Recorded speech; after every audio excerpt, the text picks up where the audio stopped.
Sri Radha Ramno Vijayate. So this is GST competition sheet revision because many requests were there कि इसका आप ही revision करवा दो. I have compiled all the past year adjustments which were asked by ICI in either in the exams or in RTP, MTPs. So all those things are compiled over here plus जो SMK questions वगैरह में जो asked है वो सब भी यहाँ पे compiled है so that आपको मल्टीपल क्वेश्चंस करने की जगह सिर्फ आप एक ये पर्टिकुलर शीट को रेफर करके आपके सारे क्वेश्चंस सॉर्ट आउट हो जाए. स्पेशली एलडीआर के लिए बहुत रिलेवेंट रहता है. सो देखो हम स्टार्ट करते हैं. हम मेनली फोकस करेंगे हम जल्दी जल्दी चीज़ों को रिवाइज कर लें. मैं साथ ही साथ बहुत क्विकली आपको समझा भी दूंगी कि क्यों हम ये पर्टिकुलर एडजस्टमेंट कर रहे हैं. तो हमने एफसीएम में क्या इंक्लूजन एक्सक्लूजन रहेंगे, आरसीएम में क्या इंक्लूजन एक्सक्लूजन रहेंगे, आईटीसी किस चीज़ों का हम ले सकते हैं किन का नहीं ले सकते हैं and all certain other implication हम यहाँ पे देखने वाले हैं. So it is very very beneficial. ITT के पेपर से पहले ज़रूर देख के जाना है इसको. Okay so let's see. तो सबसे पहले हमने ले रखा है कि कौन कौन से ऐसे आइटम्स हैं जिनके लिए हमें फॉरवर्ड चार्ज में जिनको टैक्सेबल करना है. So GST payable under forward charge हम यहाँ पे देखने वाले हैं. सो सारी आउटवर्ड सप्लाई जो भी हम आउटवर्ड सप्लाई कर रहे हैं बीइंग अ रजिस्टर्ड पर्सन, अगर मैं कोई भी क्या करती हूँ आउटवर्ड सप्लाई करती हूँ so it is going to be taxable under FCM. Generally FCM में टैक्सेबिलिटी आएगी अनलेस हम कहीं देख लें कि किसी के रिगार्डिंग स्पेसिफिकली उसको आरसीएम में टैक्सेबिलिटी दे रखी हो. अगेन आई एम रिपीटिंग कि यहाँ पर हमने जो पास्ट ईयर के एडजस्टमेंट्स है वो कंपाइल कर रखे हैं. तो आप ये अज्यूम करो कि सब कुछ आरसीएम के एक एक लाइन आइटम को मैं यहाँ पे दोबारा रिप्रेजेंट करने वाली हूँ. ऐसा नहीं होगा. जो जनरली एग्जाम में पूछे जा चुके हैं हम यहाँ पे सिर्फ वो चीज़ों को कवर करने वाले हैं. सो आपको जो बेसिक अंडरस्टैंडिंग है वो तो रखनी पड़ेगी. अच्छा, सारी आउटवर्ड सप्लाई आएगी. अगर कोई भी पोस्ट सप्लाई डिस्काउंट वगैरह रहता है, जैसे अगर कोई स्पेशल फेस्टिवल पे ऑफर निकाला जा रहा है डीलर्स के लिए, उनको डिस्काउंट दिया जा रहा है, तो that is not going to be reduce from value of supply. तो वैल्यू ऑफ सप्लाई में से हम जनरली क्या करते हैं डिस्काउंट को लेस करते हैं. लेकिन लेकिन अगर कोई ऐसा डिस्काउंट है जो पोस्ट सप्लाई डिस्काउंट है, क्या पोस्ट सप्लाई डिस्काउंट है, तो उसको हम लेस नहीं करना होता. तो ये उसी का इम्प्लीकेशन यहाँ पे दे रखा है. ये क्योंकि टेस्ट हुआ था इस चीज को हमने स्पेसिफिकली यहाँ पे मेंशन कर दिया है.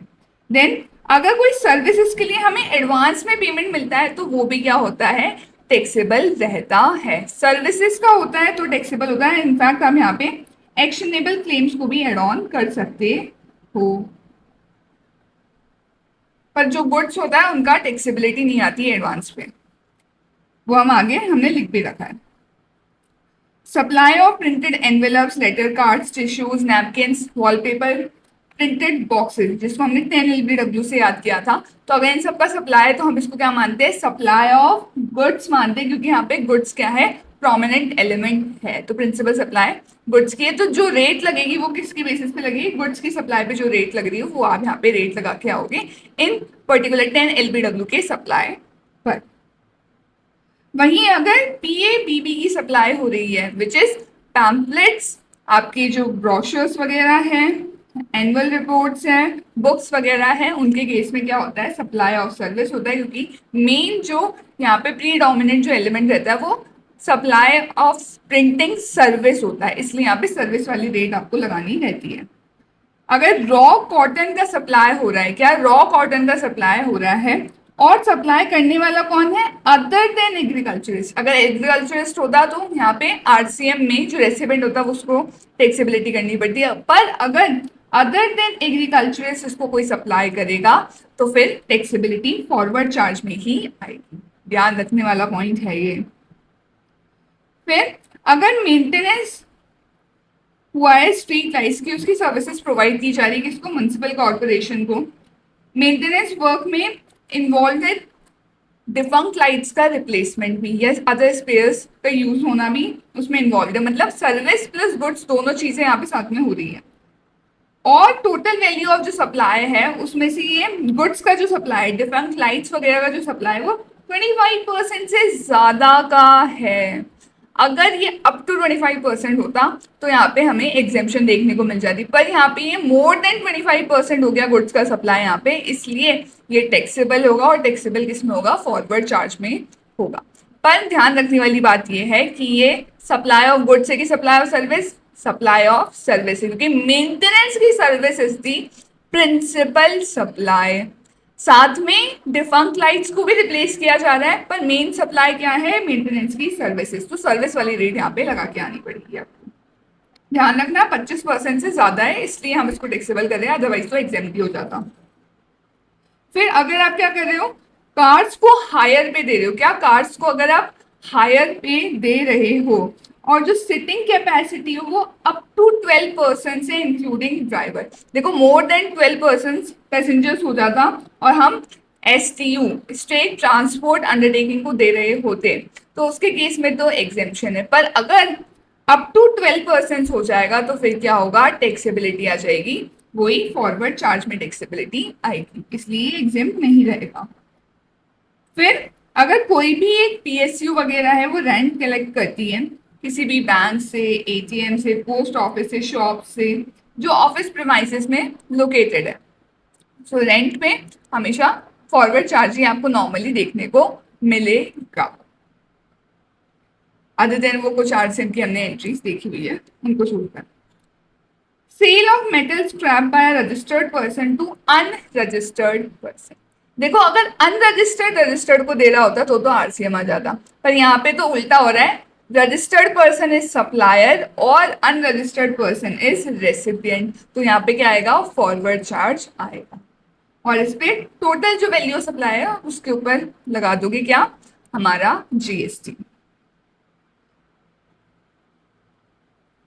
इनकम टैक्स का TCS के ऊपर GST नहीं लगता है, हमने ये वैल्यू सप्लाई में भी देख रखा है कि TCS जो है उसके ऊपर GST नहीं लगता है।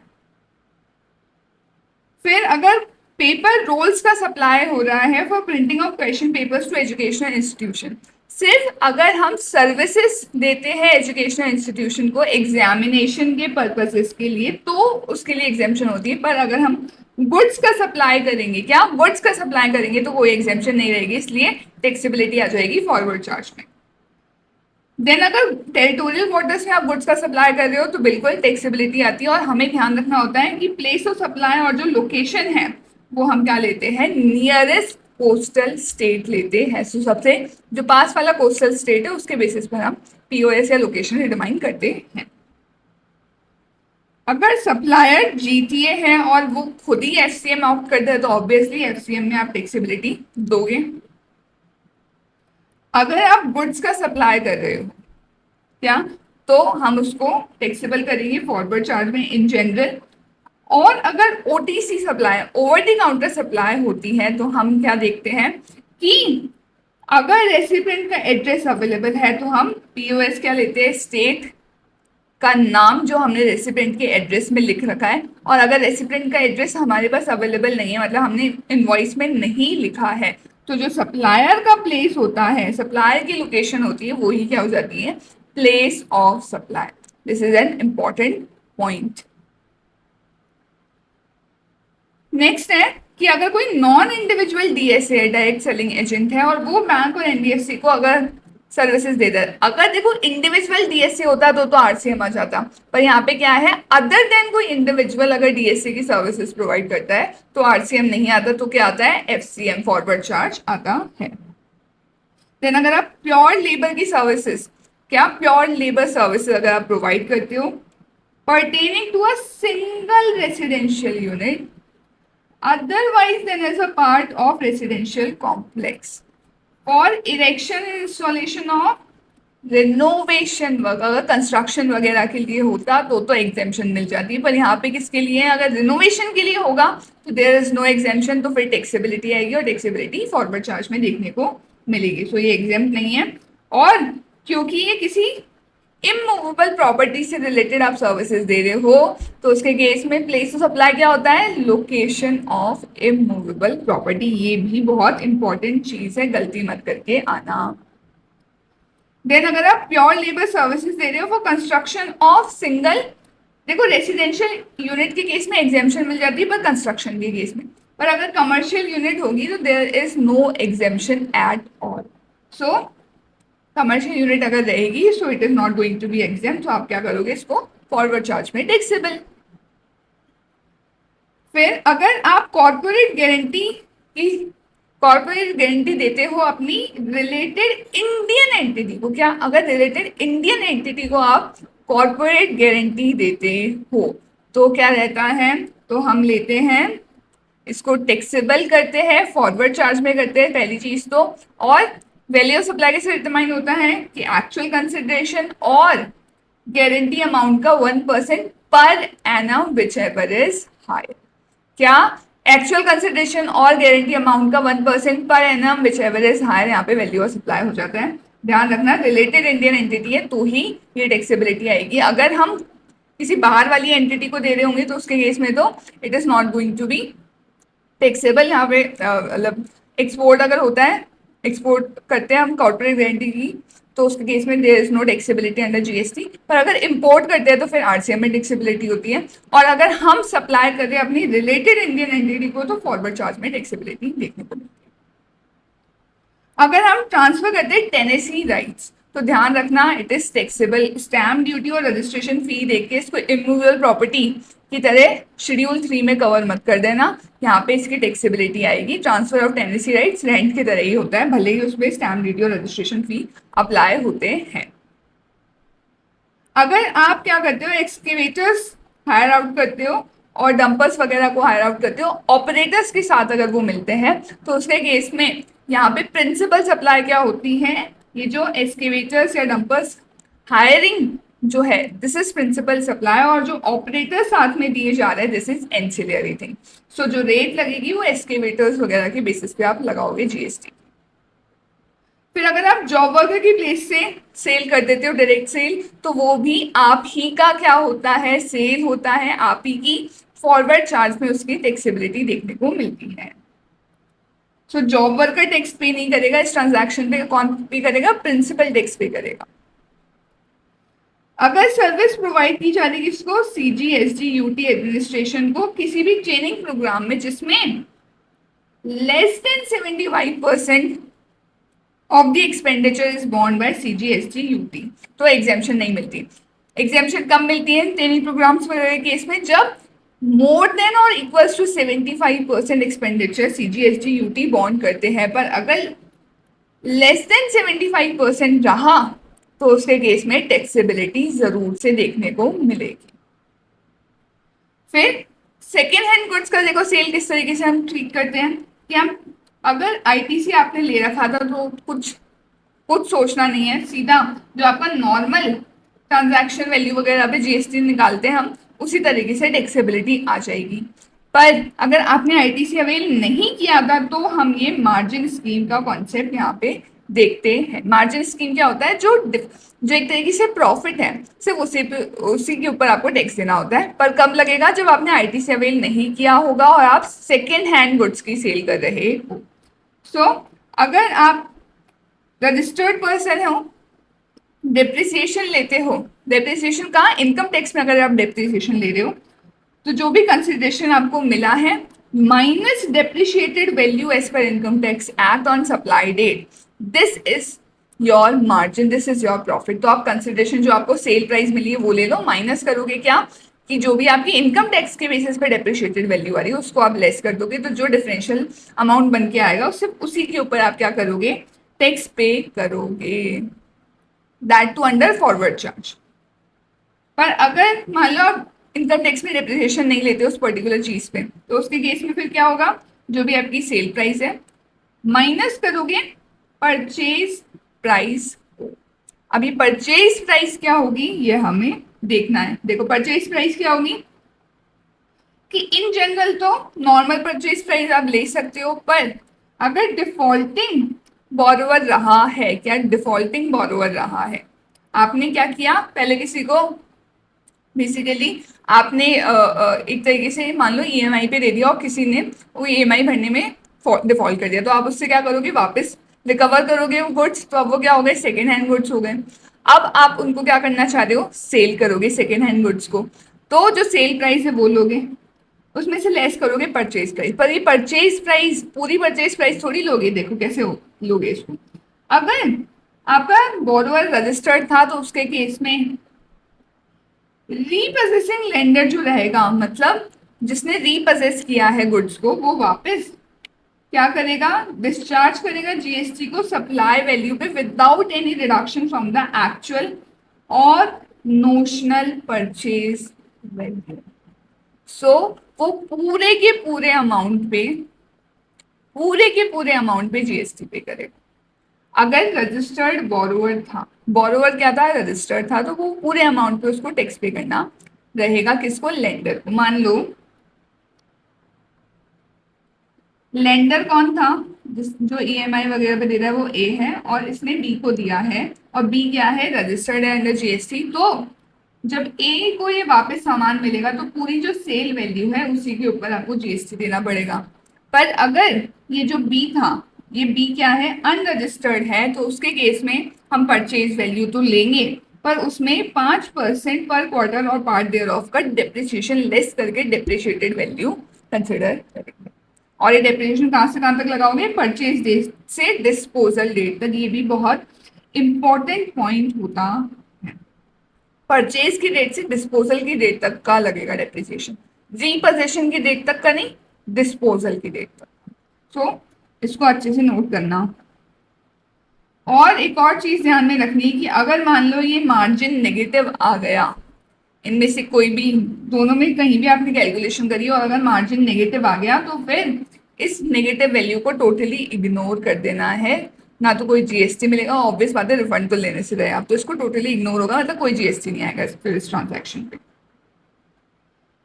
अगर आपने सेकेंड हैंड गुड्स रिसीव किए हैं अनरजिस्टर्ड सप्लायर से, सेकेंड हैंड गुड्स किससे लिए हैं, अनरजिस्टर्ड सप्लायर से रिसीव किए हैं, तो उसके केस में एग्जेम्पशन रहेगी, there will be no GST. फिर नेक्स्ट आता है, अगर आपने रेंटिंग सर्विस प्रोवाइड करी अपने सर्विस अपार्टमेंट की at a daily rent of whatever amount. Daily rent word यहाँ पे बहुत इंपॉर्टेंट है। किसको दिए हैं, रेसिडेंशियल पर्पस के लिए दिए हैं, ठीक है। सो नॉर्मली हमने देखा है, एक एग्जेम्पशन पढ़ी है कि अगर आप रेसिडेंशियल ड्वेलिंग को अनरजिस्टर्ड पर्सन को देते हो फॉर यूज एज रेसिडेंस, तो उसके केस में एग्जेम्पशन रहती है। पर यहाँ पे क्या है, हम रेंट पे डेली बेसिस पर दे रहे हैं, मतलब it is not for a longer duration. तो जो नॉर्मल एग्जेम्पशन पढ़ते हैं कि रेसिडेंशियल ड्वेलिंग को अनरजिस्टर्ड पर्सन को दोगे आप रेसिडेंस के लिए तो एग्जेम्पशन मिलेगी, वो जनरल वो रेंटिंग है जो लॉन्गर ड्यूरेशन के लिए दी जाती है। सिंगल डे रेंटिंग हम उसमें कवर नहीं मान सकते, इसलिए इस ट्रांजैक्शन पर टैक्स हमें देखने को मिलेगा। So you have to tax it under FCM. अगर आप गुड्स का मूवमेंट करते हो free of cost distinct person, goods का मूवमेंट अगर फ्री ऑफ कॉस्ट होता है, किसको होता है, डिस्टिंक्ट पर्सन को होता है। डिस्टिंक्ट पर्सन कह लो, चाहे रिलेटेड पर्सन भी आप कह सकते हो। तो उसके केस में अगर फ्री ऑफ कॉस्ट होता है तो हम इसको शेड्यूल 1 में टैक्सेबल जरूर करेंगे, हमें नोशनल वैल्यू पे टैक्स देना रहेगा। सो यहाँ पे टैक्सेबिलिटी देखने को मिलेगी। फिर आता है कि अगर ट्रांसपोर्टेशन कॉस्ट है, जिसमें स्पेशल पैकिंग बॉक्सेस की कॉस्ट है या कोई भी अदर चार्जेस जो कलेक्ट किए जा रहे हैं कस्टमर से ऑन दी प्रोडक्ट, तो हमेशा ध्यान रखना इसमें वो प्रिंसिपल, मतलब बेसिकली कंपोज सप्लाई वाला प्रिंसिपल लगाना, और जो प्रिंसिपल सप्लाई की रेट है वो ही जीएसटी की रेट। इन अदर जो खर्चे जो हम अल्टीमेटली उसी कस्टमर से रिकवर करें जिसको हम मेन प्रोडक्ट सेल करें, तो उसी जो मेन सप्लाई वाली रेट होगी वो ही लगेगी। मान लो ट्रांसपोर्टेशन पे 5% नॉर्मल जीएसटी लगना चाहिए, पर हमारा जो प्रोडक्ट है उस पर 18% लगता है, तो हम जो कस्टमर से ट्रांसपोर्टेशन कॉस्ट वगैरह रिकवर कर रहे हैं उसके ऊपर भी 18% ही लगाना रहेगा, ठीक है, ये कंसिडर नहीं करेंगे। अगर आप सर्विसेज दे रहे हो as operating member to joint venture, consideration आपको किस लिए मिल रहा है कि आप जॉइंट वेंचर को सर्विसेज प्रोवाइड कर रहे हो। कैपिटल कंट्रीब्यूशन होता तो दैट इज नॉट टैक्सेबल, पर अगर आप सर्विसेज प्रोवाइड कर रहे हो एज ऑपरेटिंग मेंबर तो उसके केस में टैक्सेबिलिटी जरूर से आती है। अगर आप मोबाइल फोन्स वगैरह एम्प्लॉयज को सप्लाई कर रहे हो for consideration, for certain consideration, मान लो जो कंसिडरेशन है वो मार्केट वैल्यू पे नहीं है। तो क्योंकि एम्प्लॉयर एम्प्लॉय क्या होते हैं, रिलेटेड पर्सन होते हैं, तो उसके केस में हमें जो वैल्यू ऑफ सप्लाई लेनी पड़ेगी वो क्या लेंगी, ओपन मार्केट वैल्यू लेंगे। क्योंकि यहाँ पे बेसिकली हम क्या लगा रहे हैं, फिर रूल 27 का इम्प्लीकेशन हमें चेक करना पड़ेगा, क्योंकि रिलेटेड पर्सन के साथ में ट्रांजैक्शन हो रहा है। पर ये तो तब है जब फॉर कंसिडरेशन हुआ है। अगर विदाउट कंसिडरेशन आप ये ट्रांजैक्शन करते हो तो फिर हमें वो शेड्यूल 1 का इम्प्लीकेशन देखना पड़ेगा कि विदाउट कंसिडरेशन है, मतलब आपने एज अ गिफ्ट दिया है। तो गिफ्ट अगर आपने दिया है तो अगर वैल्यू मोर देन 50,000 पर एम्प्लॉय होगी एक फाइनेंशियल ईयर में, तो ही फिर हमें उसको टैक्सेबल करना रहेगा। फिर अगर सिगरेट्स का सप्लाई हो रहा है, देखो पेट्रोलियम वगैरह पे तो जीएसटी के स्कोप से बाहर है, तो सिगरेट्स को कहीं जीएसटी के स्कोप से बाहर मत मान लेना। सिगरेट्स पे एक्साइज ड्यूटी लगती है, बिल्कुल लगती है। तो हमें ध्यान रखना है कि इस पे जीएसटी भी लगेगा, और जीएसटी लगेगा किस वैल्यू पे, कि मान लो 10 लाख की नॉर्मल वैल्यू है, प्लस उसमें एक्साइज ड्यूटी है मान लो 1 लाख की, तो पूरे 11 लाख पे क्या लगेगा, जीएसटी लगेगा। अगर आप on payment of GST ZRS कर रहे हो, जीरो रेटेड सप्लाई कर रहे हो, मतलब आप एक्सपोर्ट कर रहे हो या supply to sales unit developer कर रहे हो, तो उसके केस में बिल्कुल आपको टैक्सेबल करना रहेगा। पर अगर ZRS अगर आप बॉन्ड एलयूटी में करोगे तो ध्यान रखना, मैंने स्पेसिफिक यहाँ पे लिख रखा है कि there will be no GST. Bond LUT का मतलब ये होता है without payment of GST supply हो रही है, इसलिए इस केस में आप नील दिखाकर आना। सिमिलरली मान लो आप promotion marketing of IT services में एंगेज हो, फॉरेन कंपनीज को आप क्या कर रहे हो, उनको आईटी सर्विसेज दे रहे हो, उनके आईटी सर्विसेज का प्रमोशन या मार्केटिंग वगैरह की सर्विसेज आप उनको प्रोवाइड कर रहे हो। सो आप सबसे पहले यहाँ पे चेक करो कि प्लेस ऑफ सप्लाई वाला प्रोविजन, और यहाँ बेसिकली ये एक्सपोर्ट है भी या नहीं सबसे पहले तो देखो प्रमोशन और मार्केटिंग सर्विसेज जो आप दे रहे हो, तो यहाँ पे प्लेस ऑफ सप्लाई क्या हो जाएगा, लोकेशन ऑफ रेसिपेंट, क्योंकि ये जनरल रूल में कवर होगा, कोई स्पेसिफिक रूल तो है नहीं। 13(2) में कवर होगा, इसका मतलब 13(2) में कवर होगा, तो पहला हम प्रेफरेंस किसको देते हैं, लोकेशन ऑफ रेसिपेंट को, विच इज आउटसाइड इंडिया। सो हमें एक्सपोर्ट के लिए क्या चाहिए होता है, एक्सपोर्ट के लिए ये तो चाहिए होता है कि जो सप्लायर है वो इंडिया का होना चाहिए, रेसिपेंट बाहर का होना चाहिए। ये दो कंडीशन तो साफ साफ फुलफिल हो ही रही थी, और प्लेस ऑफ सप्लाई भी आउटसाइड इंडिया होना चाहिए एक्सपोर्ट के लिए। सो इसका मतलब ये एक्सपोर्ट की कंडीशन सेटिस्फाई करना, बाकी दो कंडीशन नॉर्मली सेटिस्फाई होती हुई मानोगे अगर अदरवाइज कुछ क्वेश्चन में दे रखा हो। बाकी दो कंडीशंस क्या होती है कि स्टैब्लिशमेंट ऑफ विजिटिंग पर्सन नहीं होना चाहिए, और जो आपको पेमेंट है वो कन्वर्टेबल फॉरेक्स में रिसीव होगा। तो हम मानते हैं बाकी दो कंडीशन भी सेटिस्फाई हो रही है। इसका मतलब ये क्या है, export of service. Export of service है तो अगेन वही चेक करोगे कि क्वेश्चन में क्या बोल रखा है कि जनरली जो कंपनी है वो एक्सपोर्ट एलयूटी में करती है कि ऑन पेमेंट ऑफ जीएसटी। अगर एलयूटी में एक्सपोर्ट हो रहा होगा विदाउट पेमेंट है तो नील आ जाएगा, पर अगर on payment of GST export हो रहा है तो फिर जीएसटी बिल्कुल लगाना पड़ेगा। इसके अलावा भी कोई भी ट्रांजैक्शन होगा, आपकी कोई बिजनेस की इनकम होगी, वो कोई एग्जेम्पशन में कवर नहीं है, वो किसी आरसीएम में कवर नहीं है, वो शेड्यूल 3 में कवर नहीं है, तो फिर आप क्या कर दोगे, उसको एफसीएम में टैक्सेबल कर दोगे। प्रोवाइडेड नॉर्मल जो बेसिक कंडीशन है कि वो सप्लाई होनी चाहिए, गुड्स और सर्विसेज सप्लाई होनी चाहिए और फॉर कंसिडरेशन होनी चाहिए, ये कंडीशंस फुलफिल हो रही है। अब एफसीएम की एक्सक्लूजन देख लो। अगर देखो सबसे पहले गुड्स का एडवांस है, बिल्कुल एक्सक्लूजन में आएगा, टैक्स नहीं लगता एडवांस के पर। गुड्स के केस में अगर आप इलेक्ट्रिकल एनर्जी सेल कर रहे हो तो इट इज अगेन एग्जेम्प्ट, ये भी क्या है जीएसटी में एग्जेम्प्ट। अगर आपको इंटरेस्ट रिसीव हो रहा है एफडी पे, सेविंग बैंक पे, तो ये भी क्या रहेगा, एग्जेम्प्ट रहेगा, सो इसको टैक्सेबल नहीं करना है। ये भी क्या है, आपकी इनकम तो है पर ये एग्जेम्प्ट है इसलिए टैक्सेबल नहीं है। अगर आप हाउस रेंट रिकवर करते हो, अपने एम्प्लॉयज से करते हो रेसिडेंशियल अकोमोडेशन के लिए, तो आप क्या कर रहे हो, बेसिकली अनरजिस्टर्ड पर्सन को रेसिडेंस के लिए दे रहे हो रेसिडेंशियल अकोमोडेशन, तो ये क्या रहेगा, एग्जेम्प्ट। उसके बाद अगर आप बिजनेस एसेट देते हो free of cost, free of cost दे रहे हो, बिजनेस एसेट दे रहे हो, और अनरिलेटेड पर्सन को दे रहे हो तो शेड्यूल 1 का एक चक्कर तो खत्म। दूसरा चक्कर होता है कि अगर आप बिजनेस एसेट्स पे अपने आईटीसी अवेल किया था तो भी शेड्यूल 1 में फॉल कर जाता है। तो एक तो अनरिलेटेड को दो और साथ ही साथ आईटीसी अवेल नहीं किया होगा तो फिर that particular sale is not going to be taxable at all. तो आईटीसी आपने अवेल नहीं किया था और अनरिलेटेड पर्सन को आप फ्री ऑफ कॉस्ट दे रहे हो तो किसी भी तरीके से शेड्यूल 1 में फॉल नहीं होगा, so it is not going to be taxable. या फिर मान लो आपने आईटीसी अवेल ही कैसे करोगे अगर आपने अनरजिस्टर्ड पर्सन से परचेज किया था, तो आइदर इन्फॉर्मेशन अगर आपको दी होगी तो that particular transaction is not going to be taxable.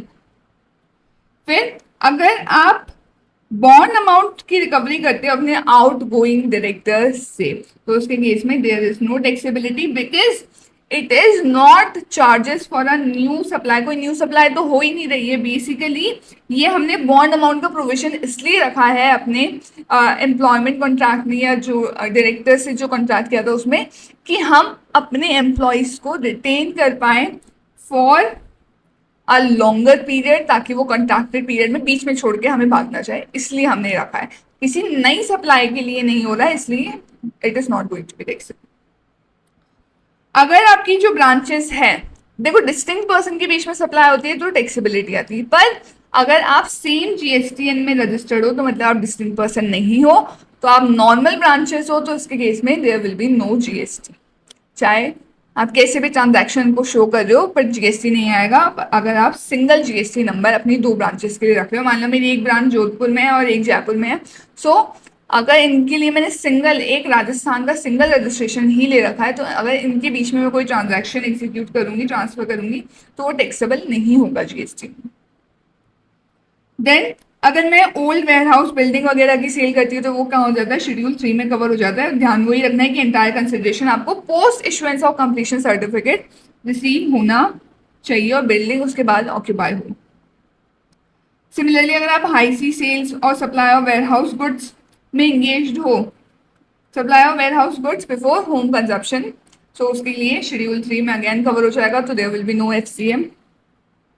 फिर वही अगर आप क्या कर रहे हो, ट्राइंगुलर ट्रेड कर रहे हो, थर्ड कंट्री शिपमेंट्स कर रहे हो, मतलब एक कंट्री से दूसरी कंट्री में बिना इंडिया में आए अगर गुड्स सप्लाई किए जा रहे हो तो वो भी क्या है, शेड्यूल 3 में कवर। अगर आप इंश्योरेंस क्लेम रिसीव होता है, इसमें बहुत अच्छी गलती कर देते हैं, अगर आपको इंश्योरेंस क्लेम रिसीव होता है it is your income but it is not taxable, क्योंकि इंश्योरेंस क्लेम एक एक्शनेबल क्लेम होता है और other than specified actionable claims, specified actionable claims सिर्फ टैक्सेबल होते हैं, बाकी सारे जो एक्शनेबल क्लेम्स हैं वो शेड्यूल 3 में कवर रहते हैं, so there will be no GST. फिर अगर आपको फाइन रिसीव होता है for delayed supply of goods as compensation for margin loss और there was no express contract for it, तो अगर कॉन्ट्रैक्ट ही नहीं था तो हमें आगे बढ़ के कुछ देखना ही नहीं है कि न्यू सप्लाई है, यानी आप सीधा इसको टैक्सेबल नहीं करोगे, सीधी सी बात है। क्यों? क्योंकि कॉन्ट्रैक्ट ही नहीं था। हमें जो एडिशनल कंसिडरेशन वगैरह रिसीव होता है कि मतलब बेसिकली जो पीनल लिक्विडेटेड डैमेजेस वगैरह होता है उसकी पहली कंडीशन ये होती है कि आपका कॉन्ट्रैक्ट होना चाहिए। अगर कॉन्ट्रैक्ट ही नहीं है तो आगे हम मूव ऑन करके देखेंगे ही क्यों। तो अगर कॉन्ट्रैक्ट नहीं तो there will be no taxability. फिर अगर आप ऐसे प्रोडक्ट्स का सप्लाई करते हो जो आरसीएम में टैक्सेबल है, सो बेसिकली आप क्या कर रहे हो, अगर आरसीएम की आउटवर्ड सप्लाई कर रहे हो, ध्यान देना आरसीएम आउटवर्ड सप्लाई कह रही हूँ, सो आरसीएम आउटवर्ड सप्लाई की अगर मैं सप्लायर हूँ तो उसके केस में टैक्स कौन पे करेगा, रेसिडेंट पे करेगा, तो मेरे लिए एफसीएम में zero tax will be there. फिर अगर आप सिक्योरिटीज का सेल करते हो, सो सिक्योरिटीज ना तो गुड्स है ना सर्विसेज, इसलिए टैक्सेबल नहीं होगा जीएसटी में। फिर अगर आप फ्री ऑफ कॉस्ट सप्लाई करते हो अपने ब्रदर को उसके बिजनेस के लिए, सो फैमिली की डेफिनेशन में ये जो ब्रदर है, पेरेंट्स, ग्रैंड पेरेंट्स, ये कब कवर होते हैं, जब ये आपके ऊपर होली और मेनली डिपेंडेंट हो। पर अगर सामने वाला अपना बिजनेस चला के बैठा है तो वो आप पे डिपेंडेंट होगा क्या, नहीं होगा। तो ये मतलब ये जो ब्रदर है ये आपका रिलेटेड पर्सन नहीं है, और रिलेटेड पर्सन नहीं है तो फ्री ऑफ कॉस्ट को जो सप्लाई है आप उसको शेड्यूल 1 में कवर नहीं कर सकते हो, शेड्यूल 1 में कवर होगा नहीं। और जो नॉर्मल सप्लाई की कंडीशन है कि क्या होना चाहिए, basically goods and services supply for consideration होना चाहिए बिजनेस में, तो फॉर कंसिडरेशन भी यहाँ पे सेटिस्फाई नहीं हो रहा है, इसलिए इट इज नॉट टैक्सेबल। फिर अगर एक इंडिविजुअल डीएसए, देखो हमने देखा ना नॉन इंडिविजुअल में तो एफसीएम आ जाता है, पर अगर इंडिविजुअल डीएसए होगा तो आरसीएम आएगा, इसलिए यहाँ पे टैक्सेबल नहीं होगा एफसीएम में। अगर गुड्स का मूवमेंट हो रहा था डिस्टिंक्ट पर्सन के बीच में तो हमने देख लिया था एफसीएम में डिसेबिलिटी। पर अगर डिस्टिंक्ट पर्सन है और मोड्स ऑफ कन्वेंस है, या मोड्स ऑफ कन्वेंस है, इंटर स्टेट मूवमेंट हो रहा है फ्री ऑफ कॉस्ट, तो उसके केस में हमने स्पेसिफिकली देखा है कि जो हम नॉन सप्लाईज पढ़ते थे उसमें शेड्यूल 1 वगैरह था, उसके बाद कुछ हमने अदर भी देखे थे जो सर्कुलर्स नोटिफिकेशंस के नोटिफाइड थे, वहां पे ये था कि जो मोड्स ऑफ कन्वेंस का between distinct person inter state movement होता है free of cost, that is again non supply. और अगर आप फ्री ऑफ कॉस्ट कन्वेंसेस या गुड्स का अनरिलेटेड को मूवमेंट करवाओगे, गुड्स का भी करवाओ चाहे कन्वेंस का करवाओ, अनरिलेटेड को है फ्री ऑफ कॉस्ट है, तो उसके केस में there will be no GST until आप उनको जब तक बिलिंग नहीं कर देते हो। सिर्फ अगर आपने मूवमेंट करवाया है, मूवमेंट तो फ्री ऑफ कॉस्ट आसानी से हो सकता है, तो उसके केस में अनरिलेटेड करवाओगे तो अनरिलेटेड में तो फ्री ऑफ कॉस्ट वाले ट्रांजैक्शन कभी भी टैक्सेबल नहीं होते। कंपनसेशन आपको रिसीव हुआ है कॉस्ट पेट्रोलियम के फॉर्म में, कॉस्ट पेट्रोलियम क्या रहता है एग्जेम्प्ट, इसलिए एग्जेम्प्ट। अगर आपने स्पॉन्सरशिप की सर्विसेज दी है, किसको दी है, किसी बॉडी कॉर्पोरेट और पार्टनरशिप फर्म को, तो वहां पे क्या लगता है आरसीएम, इसलिए इसको फॉरवर्ड चार्ज पे टैक्सेबल नहीं करना, ध्यान में रखना। अगर आपने free of cost training provide करी है एजेंट्स को कि वो प्रोडक्ट का यूज वगैरह इफेक्टिवली जान पाए, तो उसके केस में there will be no GST, क्योंकि प्रिंसिपल एजेंट वाला जो ट्रांजैक्शन होता है वो शेड्यूल 1 में तभी कवर होता है। क्या शेड्यूल 1 में तभी कवर होता है जब गुड्स का सप्लाई हो रहा हो, ये तो क्या है सर्विसेज का supply, it is not going to be covered, it is not going to be taxable under schedule 1 on notional value. Goods का सप्लाई कवर होता है प्रिंसिपल एजेंट में शेड्यूल 1 में, ध्यान रखना। फिर वही कैपिटल कॉन्ट्रीब्यूशन जॉइंट वेंचर वाला टैक्सेबल नहीं होता है, पर ऑपरेटिंग मेंबर वाली सर्विस एफसीएम में टैक्सेबल होती है। और इसके अलावा भी आपको कोई एग्जाम सप्लाई दिखे, नॉन टैक्सेबल सप्लाई, निल रेटेड सप्लाई दिखे, या कोई भी शेड्यूल 3 वाली सप्लाईज वगैरह दिखे, तो वो सब एफसीएम में टैक्सेबल नहीं करना है, ध्यान में रखना। इसके बेसिस पे आपका टोटल आउटपुट टैक्स निकल जाएगा, उसमें से जो हम आगे देखेंगे आईटी से हमारे पास अवेलेबल होगा वो हम लेस करेंगे, तो ये हमारा आउटपुट टैक्स जो हमारा कैश में पे करना है वो निकल कर आ जाएगा। और आरसीएम वाला टैक्स तो हम हमेशा कैश में पे करते हैं, इसलिए हम इसको अलग से सॉल्व करेंगे। देखो मैंने लिख भी रखा है कि फुल्ली कैश में पे होगा, ध्यान रखना कभी भी आईटीसी से पे नहीं होगा। तो पहला है, अगर मेटल स्क्रैप परचेज कर रहा है एक रजिस्टर्ड पर्सन अनरजिस्टर्ड पर्सन से, क्या अनरजिस्टर्ड पर्सन से एक रजिस्टर्ड पर्सन, मतलब सप्लायर कौन है अनरजिस्टर्ड और रेसिपेंट कौन है रजिस्टर्ड, तो आरसीएम लगेगा, बिल्कुल लगेगा। अगर आईटी सर्विसेज प्रोक्योर की जा रही है बिजनेस के लिए इलेक्ट्रॉनिक मोड से एक फॉरेन कंपनी से, तो इसको हम क्या मानेंगे, ऑब्वियस बात है इंपोर्ट ऑफ सर्विस है, आरसीएम में टैक्सेबिलिटी आ जाएगी। फिर अगर कॉर्पोरेट गारंटी आप रिसीव करते हो अपनी रिलेटेड फॉरेन एंटिटी से, आपको मिल रही है अगर कॉर्पोरेट गारंटी, तो उसके केस में आरसीएम में टैक्सेबिलिटी आएगी, क्योंकि बाहर वाली एंटिटी को पकड़ नहीं सकते और वही हायर हम यहाँ पे लेंगे। उसके बाद अगर सिटिंग फी आप डायरेक्टर्स को पे करोगे तो भी आरसीएम आएगा, ध्यान में रखना। सिक्योरिटी सर्विसेज कोई भी अगर एक रजिस्टर्ड पर्सन को मिल रही है, चाहे सीआईएसएफ से मिल रही हो, तो ध्यान रखना एग्जाम्शन मत देके आ जाना, क्योंकि ये CISF central industrial security force है तो एग्जाम्शन होगा, ऐसा कुछ नहीं है, इसलिए मैंने इसको स्पेसिफिकली यहाँ पे अलग से बताया। और इन जनरल भी अगर सिक्योरिटी सर्विसेज मिलती है किसी रजिस्टर्ड पर्सन को from other than body corporate, तो आरसीएम आता, क्या आरसीएम आता है। सो बेसिकली ये रजिस्टर्ड जो पर्सन रहेगा ये टैक्स पे करता। स्पॉन्सरशिप सर्विसेज, अगर आप बॉडी कॉर्पोरेट हो, पार्टनरशिप फर्म हो और आप स्पॉन्सरशिप की सर्विसेज ले रहे हो, तो आपको ही आरसीएम में टैक्स पे करना रहेगा। रॉ कॉटन परचेज कर रहे हो बीइंग अ रजिस्टर्ड पर्सन, किससे परचेज कर रहे हो एग्रीकल्चरिस्ट से, तो एग्रीकल्चरिस्ट टैक्स नहीं देगा, ऑब्वियसली आपको देना पड़ेगा, और आप दोगे रेसिपेंट हो तो आरसीएम लगेगा। फिर अगर सिल्क यार्न परचेज किया जा रहा है बीइंग अ रजिस्टर्ड पर्सन, किससे परचेज कर रहे हो फ्रॉम अ पर्सन जो मैन्युफैक्चर करता है इसको रॉ सिल्क से। सो अगेन आपको being a registered person RCM में टिक देना पड़ेगा। फ्रेट आपने पे किया है, आपकी इनवर्ड सप्लाई है, तो चाहे वो टैक्सेबल प्रोडक्ट के लिए हो चाहे एग्जेम्प्ट प्रोडक्ट के लिए हो, पूरे अमाउंट पे देयर विल बी आरसीएम। पर जब आईटीसी लेने की बारी आएगी सिर्फ आपको टैक्सेबल वाले पार्ट का आईटीसी अवेल होगा, ध्यान रखना है इसको। अगर आप इमूवेबल प्रॉपर्टी का रेंट है जो आप पे कर रहे हो बीइंग अ रजिस्टर्ड पर्सन, किसको, सीजीएसटी यूटीएलए को आरसीएम लगता है, ध्यान रखना। अगर कोई भी राइट्स वगैरह का असाइनमेंट होता है, जैसे माइनिंग वगैरह के राइट्स का असाइनमेंट होता है, उसके केस में आरसीएम लगता है। ईआरसीसी वाला जो ये प्रोविजन है ये वो कवर कर रहा है कि टू द एक्सटेंट जहाँ पे एग्जेम्पशन नहीं मिलेगी उतने अमाउंट का ईआरसीसी जो एक्सेस रॉयल्टी कलेक्शन कॉन्ट्रैक्टर होता है उसको क्या करना पड़ता है, जीएसटी पे करना पड़ता है, और वो आरसीएम में पे होता है, हमने देखा। और इसके अलावा भी कोई अदर आरसीएम सप्लाई होती है तो it is going to be covered over here on. ठीक है, अब कौन कौन सी चीजें आरसीएम में नहीं आएगी जो आप गलती कर सकते हो कि नॉर्मल किसी भी अनरजिस्टर्ड पर्सन से आप खरीद रहे हो तो उसको सीधा आरसीएम में नहीं भेज देना है। अगर अनरजिस्टर्ड से है आरसीएम भी नहीं लगता तो फिर वो पर्टिकुलर चीज पे जीएसटी लगेगा नहीं, transaction will not be taxable, ध्यान रखना।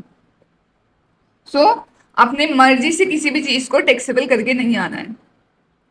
सिक्योरिटी सर्विसेज अगर आपको मिल रही है बीइंग अ रजिस्टर्ड पर्सन किससे, बॉडी कॉर्पोरेट से, सिक्योरिटी सर्विसेज बॉडी कॉर्पोरेट से मिल रही है तो एफसीएम आएगा, ध्यान रखना। क्योंकि हमने देखा था ना कि आरसीएम तो कब आता है जब अदर देन बॉडी कॉर्पोरेट हो, तो बॉडी कॉर्पोरेट होगी तो एफसीएम आएगा। आपको टैक्स नहीं पे करना अगर आप सिक्योरिटी सर्विसेज रिसीव कर रहे हो। अगर एक डायरेक्टर क्या कर रहा है अपनी कंपनी को इमूवेबल प्रॉपर्टी या ऑफिस बिल्डिंग वगैरह कुछ भी रेंट पे दे रहा है तो उसके केस में आरसीएम नहीं आएगा। डायरेक्टर के फॉर्म में जो वो सर्विस देता है उसके लिए आरसीएम आता है, बट जो ये अदर इंडिपेंडेंट सप्लाईज है उसके लिए आरसीएम हमें नहीं देखने को मिलेगा। नॉर्मली अगर डायरेक्टर रजिस्टर्ड होगा, इसका टर्नओवर इतना ज्यादा होगा तो ये खुद एफसीएम में टैक्स पे करने के लिए लायबल होगा। अगर डायरेक्टर कोई प्रोफेशनल सर्विसेज भी प्रोवाइड करता है अपनी फर्म वगैरह से तो उसके लिए भी सेपरेट टैक्सेबिलिटी आएगी, there will be no RCM. अगर डायरेक्टर पर्सनल गारंटी देता है तो आइडियली देखो ये रिलेटेड पर्सन है तो विदाउट कंसिडरेशन में टैक्सेबल हो जाना चाहिए था, लेकिन आरबीआई का ये स्ट्रिक्ट मैंडेट है कि इसके लिए कोई चार्ज आप कलेक्ट कर ही नहीं सकते हो बीइंग अ डायरेक्टर। आरबीआई यहाँ तक की कहती है बैंक्स को एक डिक्लेरेशन और लेना पड़ेगा from company as well as the director की इसके लिए कोई कंसिडरेशन एक्सचेंज नहीं किया जाएगा, इसलिए इस केस में कभी कंसिडरेशन हो ही नहीं सकता, इसलिए there will be nil value of supply, इसलिए इस केस में कभी जीएसटी नहीं आएगा। लीगल या आर्बिट्रल ट्राइब्यूनल अगर सर्विसेज आप अवेल कर रहे हो और आपका जो टर्नओवर है वो लेस देन रजिस्ट्रेशन थ्रेशोल्ड है, प्रीवियस ईयर का जो टर्नओवर था वो रजिस्ट्रेशन के थ्रेशोल्ड से कम था तो there will be no RCM. अगर आप इंडियन रेलवेज को रेंट पे करते हो तो इंडियन रेलवेज के केस में रेंट पर जो जीएसटी होता है वो इंडियन रेलवेज को खुद को एफसीएम में पे करना होता है तो यहाँ पे आरसीएम नहीं आएगा, इसको सीजीएसटी यूटीएलए की तरह ट्रीट मत करना। अगर आप लिक्विडिटी डैमेजेस गवर्नमेंट को पे करते हो तो उसके लिए ध्यान रखना, गवर्नमेंट के केस में जनरली हमें आरसीएम देखने को मिलता है तो इसके केस में आरसीएम मत लगा देना क्योंकि इसके लिए स्पेसिफिक एग्जेम्पशन दे रखी है। अगर आप किसी टेम्पो ओनर वगैरह को नॉर्मल फ्रेट पे करते हो जिसके लिए वो कोई कंसाइनमेंट नोट इशू नहीं करता है तो अगर कंसाइनमेंट नोट इशू नहीं होता तो इसका मतलब वो जीटीए नहीं है, और जीटीए नहीं है तो कोई आरसीएम भी आपको इम्प्लीकेशन नहीं देखना होगा, सो ये ट्रांजैक्शन आइडियली टैक्सेबल ही नहीं होगा। फिर अगर ट्रेनिंग आप अपने एम्प्लॉयज की करवा रहे हो आउटसाइड इंडिया, ठीक है, और जो ट्रेनिंग प्रोवाइड करने वाला है, ट्रेनिंग की सर्विसेज देने वाला है वो सप्लायर क्या है, फॉरेन है। सो यहाँ पे सप्लायर फॉरेन वाला पर्सन है, हम इंडियन है, मतलब रेसिपेंट इंडिया का है। अब यहाँ पे इम्पोर्ट तब होता है जब प्लेस ऑफ सप्लाई इंडिया में होता, पर जब आप मुझे बताओ आप अपने एम्प्लॉयज को ट्रेनिंग के लिए बाहर भेज रहे हो तो उनका फिजिकल प्रेजेंस वहाँ पे इन्वॉल्व हो गया, तो सेक्शन 13 के बेसिस पर यहाँ पे जब फिजिकल प्रेजेंस इन्वॉल्व हो गया तो प्लेस ऑफ सप्लाई क्या होता है, जहां पर बेसिकली सर्विसेज दी जा रही है विच इज आउटसाइड इंडिया, तो place of supply outside India हो जाएगा। और क्योंकि इंपोर्ट के लिए तो प्लेस ऑफ सप्लाई इंडिया में होना चाहिए था, तो यहाँ पे कंडीशन इंपोर्ट की क्या हो गई, डिससेटिस्फाई। सो यहाँ पर क्या होगा, इंपोर्ट नहीं होगा and there will be no RCM. So import of service नहीं है, इसलिए यहाँ पे there will be no taxability. So इस तरीके के जितने भी ट्रांजैक्शन हो वो आप कंसिडर करके आरसीएम का फाइनल टैक्स निकाल लोगे। और जो ए वाला अमाउंट था, मतलब जो नेट आउटपुट टैक्स था, जो कैश में पेबल निकल के आ रहा था, वो प्लस आरसीएम का पूरा पूरा टैक्स, ये आपका कैश में पेबल निकलता है। अब देखो आईटीसी का सबसे मेन इंपॉर्टेंट एडिक्शन, आईटीसी में देखो पहली जो सर्विस है वो क्या है, अगर आपने एजेंसी की सर्विसेज ली है for payment of annual road tax payable to government for vehicles owned and operated by entity, तो अगर आपको ये ध्यान रखना, बेसिकली आपने क्या किया है, आपने एनुअल रोड टैक्स पे करने के लिए गवर्नमेंट को किसी एजेंसी को हायर कर लिया कि आप पूरा निपटारा कर देना। अब मान लो आपने एजेंसी को 10,000 रुपये पे करें, ठीक है, इसमें से जो 8,000 रुपये है ना वो तो टोटल रिम्बर्समेंट वाला है, जो टोटली गवर्नमेंट को गया है, और एजेंसी के खुद के चार्जेस जो आइडियली है वो 2,000 रुपये के। तो एजेंसी जीएसटी किस अमाउंट पे लगाएगी, एजेंसी भी 2,000 रुपये पे ही जीएसटी लगाएगी, और आप जो आईटीसी ले पाओगे वो भी किसका ले पाओगे, 2,000 का ही ले पाओगे। ये यहाँ पे समझाने की मैंने कोशिश करी। सो जो भी टोटल पेमेंट आप उन्हें कर रहे हो 10,000 का, उसमें से आप जो भी एक्चुअल बेसिस वाला पेमेंट है रोड टैक्स वगैरह का, जो सेपरेटली इंडिकेट भी कर रखा है, ध्यान रखना प्योर एजेंट वाली चीज में सेपरेटली इंडिकेटेड होता है, तभी हम क्या करते हैं, नेट अमाउंट पे जीएसटी लगाते हैं। सो सेपरेटली इंडिकेटेड और एक्चुअल बेसिस पे चार्ज किया जा रहा है, तो आप उसको लेस करोगे और जो नेट अमाउंट निकल के आएगा उसी पे सामने वाले ने जीएसटी लगाया होगा और उतना ही आप आईटीसी अवेल करोगे। सो जीएसटी किस अमाउंट पे लगेगा, अदर देन एक्चुअल रिम्बर्समेंट वाले अमाउंट पे जीएसटी लगेगा, आप उसी का आईटीसी ले पाओगे। फिर अगर कोई डेबिट नोट इशू हुआ है एक फाइनेंशियल ईयर में, तो आप उसका आईटीसी ले सकते हो, लेकिन ध्यान रखना कब तक ले सकते हो, जिस फाइनेंशियल ईयर में ये डेबिट नोट इशू हुआ है। इनवॉइस की डेट से कोई मतलब नहीं, जिस फाइनेंशियल ईयर में डेबिट नोट इशू हुआ है उस फाइनेंशियल ईयर की एंड से जो अब 30 नवंबर आने वाला है वो, या फिर date of filing relevant annual return, whichever is earlier is going to be your time limit for availing ITC on this debit note.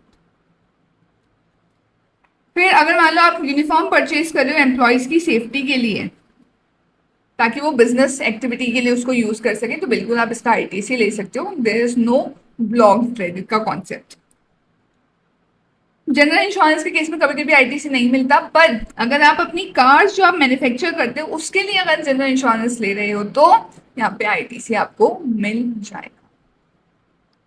Works contract services है, इसका भी कभी कभी आईटीसी ब्लॉक होता है, लेकिन कब मिल जाएगा इसका आईटीसी, कि अगर आप मान लो एक मशीनरी के फाउंडेशन को कंस्ट्रक्ट करवाने के लिए वर्क कॉन्ट्रैक्ट सर्विसेज ले रहे हो तो उसके लिए आपको आईटीसी मिल जाता है। सिमिलरली अगर आप कैपिटल एक्सपेंडिचर नहीं करके रिपेयर करवाते हो, मतलब पीएनएल में खर्चा डेबिट करने वाला एक्सपेंस कर रहे हो, तो उसके लिए भी अगर आप वर्क्स कॉन्ट्रैक्ट सर्विस लेते हो तो आपको क्या मिल जाता है, आईटीसी मिल जाता है। फिर मान लो अगर आप मेंबरशिप फी पे करते हो ऑटोमोबाइल एसोसिएशन को, और आप क्या हो, खुद ही एक ऑटोमोबाइल कंपनी हो, सो हमने ध्यान रखना है कि जो हम मेंबरशिप के लिए ब्लॉक क्रेडिट पढ़ते हैं वो हमने ब्लॉक किस किस के लिए कर रखा है, क्लब, हेल्थ, फिटनेस सेंटर के लिए।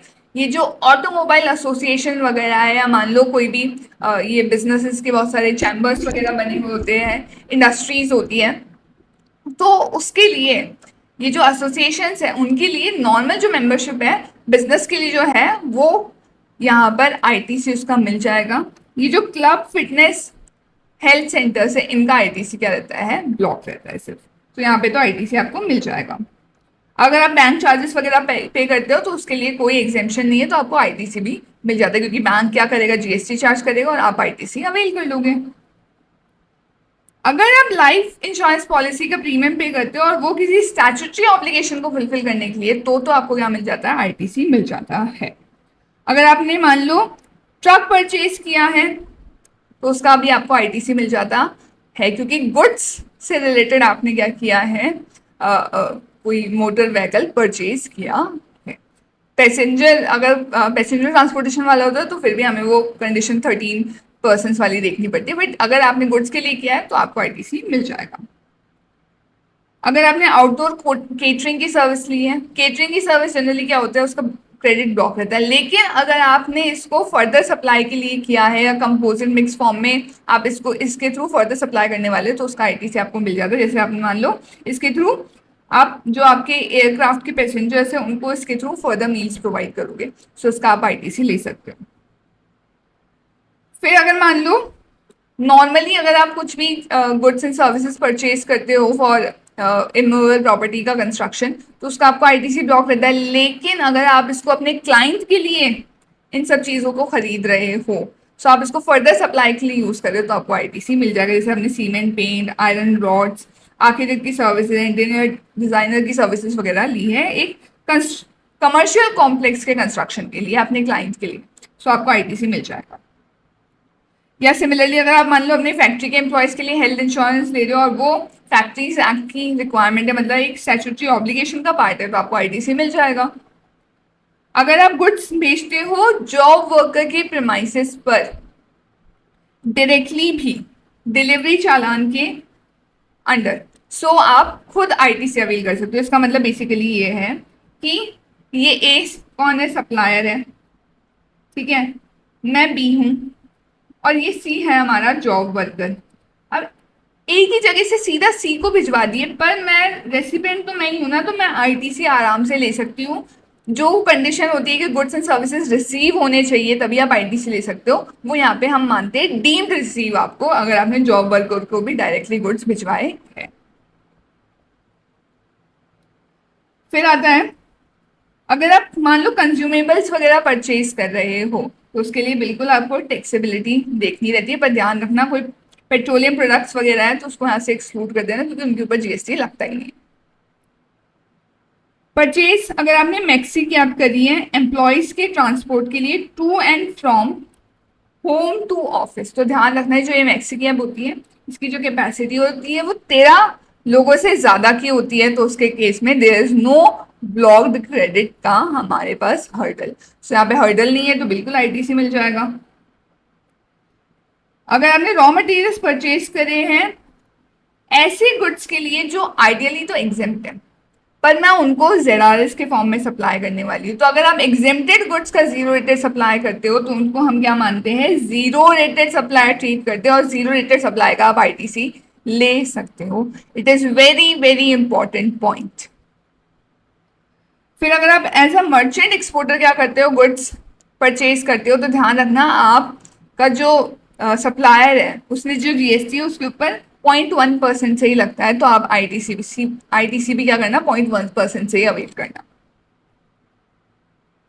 अगर इंपोर्टेड गुड्स हैं तो उसका आप आईटीसी ले सकते हो, बिल्कुल ले सकते हो, क्योंकि आप क्या करोगे, पहले तो कस्टम्स ड्यूटी के साथ आईडी जीएसटी भी पे कर दोगे, आईजीएसटी पे करके आ जाओगे कस्टम अथॉरिटीज को, और फिर आप इसका आईटीसी ले सकते हो, तो is no issue with that. पर आपको ध्यान में ये चीज रखनी है, जो आगे वाला पॉइंट है, कि अगर ओशन फ्रेट वाला जो कंपोनेंट है उसके ऊपर आप दोबारा से अलग से कोई आरसीएम में टैक्स नहीं पे करोगे। क्यों नहीं पे करोगे, क्योंकि जिस वैल्यू पे हम टैक्स देके आए वो ऑलरेडी कंपोजिट सप्लाई का पार्ट था, उसमें गुड्स और सर्विसेज सब कुछ इंक्लूड था सीआईएफ कॉन्ट्रैक्ट में, तो हम उसके ऊपर ऑलरेडी टैक्स दे चुके हैं। तो ये जो ओशन फ्रेट का कंपोनेंट रहेगा इसके ऊपर दोबारा से आपको कोई अलग से इंपोर्ट ऑफ सर्विस ट्रीट करके अलग से जीएसटी लगाने की रिक्वायरमेंट नहीं रहेगी, ये ध्यान रखना। उसके बाद अगर आपने जीटीए को फ्रेट पे किया है इनवर्ड ट्रांसपोर्टेशन के लिए, और हमने देख लिया था कि एफसीएम कब लगता है और आरसीएम कब लगता है, पर मैंने उसी टाइम पे बता दिया था कि टैक्सेबल आइटम्स रहेगा सिर्फ उसी का आप आईटीसी अवेल कर पाओगे, एग्जाम्प्ट वालों का नहीं कर सकते हो। जेडआरएस होगा उनका भी कर लोगे, टैक्सेबल में जेडआरएस हमेशा इंक्लूडेड ही माना करो। उसके बाद अगर इंश्योरेंस, सर्विसिंग, रिपेयर, मेंटेनेंस है, मोटर व्हीकल्स जो आप मैन्युफैक्चर करते हो, मैन्युफैक्चर्ड जो चीज़ें हैं उनका आप इंश्योरेंस भी ले सकते हो, आप उनकी सर्विसिंग करवा रहे हो, मतलब उनसे रिलेटेड कोई भी सर्विसेज है, रिपेयर मेंटेनेंस है, वो सब आप क्या कर सकते हो, उनका आईटीसी अवेल कर सकते हो। फिर अगर मोटर व्हीकल्स है लेस देन 4 व्हील्स वाले और उनकी सिटिंग सॉरी जो इंजन कैपेसिटी है वो भी अगर अप टू 25 सीसी है तो आप उसका भी आईटीसी ले सकते हो। अगर बॉल बियरिंग्स है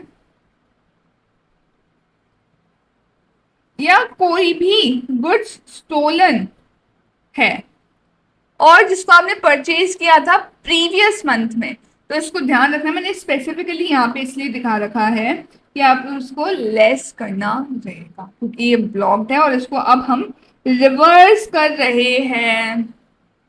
क्या आपने मान लो पिछले किसी महीने में बॉल बियरिंग्स वगैरह खरीद लिए थे और अब या कोई भी गुड्स खरीद लिए थे जो अब क्या हो चुके हैं, चोरी हो चुके हैं, तो आपको उसका आईटीसी क्या करना पड़ता है, रिवर्स करना पड़ता है क्योंकि आपने पहले अवेल कर लिया होगा।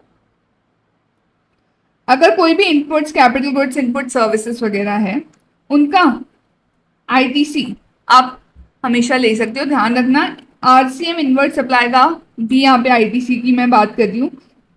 एक तो है जो सप्लायर ने आपसे चार्ज किया है वो जीएसटी, प्लस आपने खुद ने ही आरसीएम में अगर जीएसटी पे किया है उसका भी आप आईटीसी ले सकते हो। ध्यान में आपको क्या रखना है कि उसका जो यूज है वो टैक्सेबल और जीरो रेटेड सप्लाई में होना चाहिए, आइडियली बिजनेस के लिए होना चाहिए, और साथ ही साथ इंक्लूडिंग कॉमन क्रेडिट जो रहेगा वो हम यहाँ पे पूरा अवेल करेंगे एक बार, और फिर बाद में जो कॉमन क्रेडिट का अपोर्शनमेंट करते हो वो हम बाद में देखेंगे। सो इंक्लूडिंग कॉमन क्रेडिट एक बार तो आप पूरा अवेल कर लेते हो और फिर बाद में आप लेस कर देते हो। एक्सक्लूड क्या क्या करना है ध्यान रखना, कौन कौन सी चीजों का आईटीसी नहीं लेना है बेसिकली। सो अगर मान लो आपने पेमेंट किया है सिक्योरिटी सर्विसेज के लिए बीइंग अ रजिस्टर्ड पर्सन, किसको, एक कंपनी को जो जीएसटी में रजिस्टर्ड नहीं है। It is a body corporate, yes it is a body corporate. So ultimately यहाँ पे आरसीएम नहीं लगना चाहिए क्योंकि अदर देन बॉडी कॉर्पोरेट होता है तो सिक्योरिटी सर्विसेज पे आरसीएम लगता है। और यहाँ पे एफसीएम लगेगा, यहाँ पे एफसीएम भी नहीं लगेगा क्योंकि सामने वाला रजिस्टर्ड ही नहीं है भाई, टैक्स कहाँ से पे करेगा। सो इस ट्रांजैक्शन पे there will be no taxability, ना तो यहाँ पे आरसीएम आएगा ना ही यहाँ पे आईटीसी का कोई कॉन्सेप्ट देखने को मिलेगा। अगर मान लो आपने परचेज किया है सप्लायर से, जिसको ई इनवॉइस रेज करना था उसने या तो ई इनवॉइस रेज ही नहीं किया या ऐसा इनवॉइस रेज किया जिसपे आईआरएन रिफ्लेक्टेड नहीं है, so it is not a valid document for availing ITC, तो यहाँ पे आप आईटीसी नहीं ले सकते हो। अगर मान लो आपने कार वगैरह परचेज करी और वो डायरेक्टर्स के लिए आप यूज कर रहे हो, बिजनेस मीटिंग्स वगैरह के लिए भी यूज कर रहे हो, तो भी उसका आईटीसी ब्लॉक्ड ही रहेगा क्योंकि वो जो हमारे 13% वाली लिमिट है उसको ये मीट नहीं करेगा, इसलिए ब्लॉक्ड है इसका क्रेडिट। अगर मान लो आपने कैलेंडर्स डायरीज वगैरह डिस्ट्रीब्यूशन के लिए गया है तो आप फ्री गिफ्ट के फॉर्म में किसी को भी दो, अपने क्लाइंट्स को ही क्यों ना दो, इसका आईटीसी ब्लॉक्ड रहेगा। अगर मान लो आपने परचेज करी है processing machines as is where is condition में स्टेट वाई में from supplier of state Y, supplier कहाँ का है, स्टेट वाई का, और as is where is condition का मतलब कि हमने वहीं पर इसकी डिलीवरी फाइनल कर ली, मतलब वहीं पर इसकी डिलीवरी ले ली स्टेट वाई में, और आप खुद कहाँ पे रजिस्टर्ड हो, स्टेट एक्स में। सो इसके केस में आपको आईटीसी नहीं मिलेगा। पहली बात तो इस ट्रांजैक्शन पे क्या लगेगा, सी और एसजीएसटी लगेगा। क्यों लगेगा, क्योंकि place of supply state Y है और लोकेशन ऑफ सप्लायर भी स्टेट वाई है, तो यहाँ पे सी और एसजीएसटी लगेगा। अब दिक्कत ये आएगी कि ये जो सी और एसजीएसटी है ना वो स्टेट वाई से बिलोंग करता है, और आप जब अवेल करना चाहोगे आप स्टेट एक्स में करना चाहोगे तो ये क्रॉस स्टेट्स का आपस में आप अवेल नहीं कर सकते हो सी और एसजीएसटी, इसलिए यहाँ पे आपका कोई क्रेडिट देखने को नहीं मिलेगा। It is a very important point, इसीलिए जो होटल्स वगैरह रहता है उसका भी आईटीसी जनरली इसी कारण रुक जाता है आपका। अगर आप सोलर पैनल्स परचेज करते हो फॉर इंस्टॉलेशन इन फैक्ट्री तो उसका आईटीसी ब्लॉक रहता है, इसको ध्यान में रख लेना because ideally it is govern by some case law, but वो हमारी कोर्स का पार्ट तो नहीं है, बट यहाँ पे एक बार एक अभी टेस्ट हो रखा है इसलिए इसको ध्यान में रखना। यूनिफॉर्म अगर आपने परचेज करी है एम्प्लॉयज के लिए, पर वो उसको पर्सनल पर्पस वगैरह के लिए यूज करे, बिजनेस के लिए करेंगे तो आईटीसी मिलेगा, पर पर्सनल के लिए करेंगे there will be no ITC. फिर अगर मान लो आप अपफ्रंट अमाउंट पे करते हो लॉन्ग टर्म लीजेस के लिए, लॉन्ग टर्म लीज मतलब 30 साल या उससे ज्यादा की, of industrial financial plots by state industrial development corporation या एंटिटी जिसमें 20% या उससे ज्यादा गवर्नमेंट का स्टेक है, ओनरशिप है सीजीएसटी यूटी का, तो उसके लिए ध्यान रखना है एग्जेम्पशन मिल जाती है, इसलिए यहाँ पे कोई आईटीसी नहीं आएगा। अगर इंपोर्ट आपने किया है हाई सी, देखो हाई सी सेल आपने करी है, आपने जो उससे इनकम कमाई है वो तो टैक्सेबल नहीं है, उसके रिगार्डिंग आपने पहले परचेज करी होगी फिर सेल करी होगी ना, तो सेल वाला ट्रांजैक्शन इज नॉट टैक्सेबल, और जो इसके लिए इंपोर्ट करा है that is again not taxable, उसका आईटीसी नहीं आएगा क्योंकि सामने वाला चार्ज करेगा नहीं, और ये इंपोर्ट है ही नहीं आपका आइडियली देखा जाए तो, क्योंकि इंडिया में आया ही नहीं गुड्स, इंडिया के मास लैंड मास का पार्ट ही नहीं बना तो काई का इंपोर्ट, सो यहाँ पे आईटीसी भी नहीं लगेगा क्योंकि जीएसटी लगा ही नहीं। अगर आपने किसी फॉरेन इंटरमीडियरी को सेल्स कमीशन पे किया है तो उसके केस में भी कोई आईटीसी नहीं आता है। क्यों? क्योंकि यहाँ पे जो प्लेस ऑफ सप्लाई हो जाती है वो आउटसाइड इंडिया हो जाती है, सो ये इंपोर्ट का कंडीशन सेटिस्फाई नहीं करता, आरसीएम भी नहीं लेता। अगर आपने पर्सनल पर्पस के लिए कोई इन्वर्ट सप्लाई करी है आईटीसी ब्लॉक जाएगा। परचेज अगर आपने अनरजिस्टर्ड से करी है तो उसने जीएसटी चार्ज ही नहीं किया तो किस बात का आईटीसी। अगर आपने कॉस्मेटिक प्लास्टिक सर्जरी करवाई है किसी की भी, आईटीसी ब्लॉक्ड। अगर आपने कैपिटल गुड्स परचेज करे है और आपने जीएसटी कंपोनेंट पे भी डेप्रिसिएशन ले लिया तो there will be no ITC.